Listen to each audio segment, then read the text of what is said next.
Kumare, listen, have you ever locked eyes with a stranger sa dark, air-conditioned movie theater, midnight screening, just the two of you in the back row? That was me last night.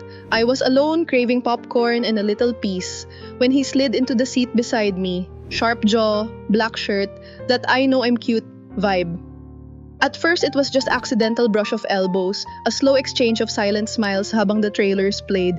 His hand reached for the popcorn at the same time as mine, so cliche, but grabe the electricity, parang slow-mo, our fingers touched, then he just let his hand linger for a second. No words, just that tension, the kind you feel deep in your stomach. I could smell his cologne, fresh, woody, expensive. He leaned closer, whispered, "You always share popcorn with strangers?"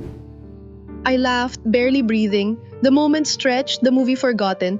Suddenly, I realized, was this a movie moment or am I just imagining things? Tell me, if you were in my seat, would you have leaned in for more or let the darkness keep its secret?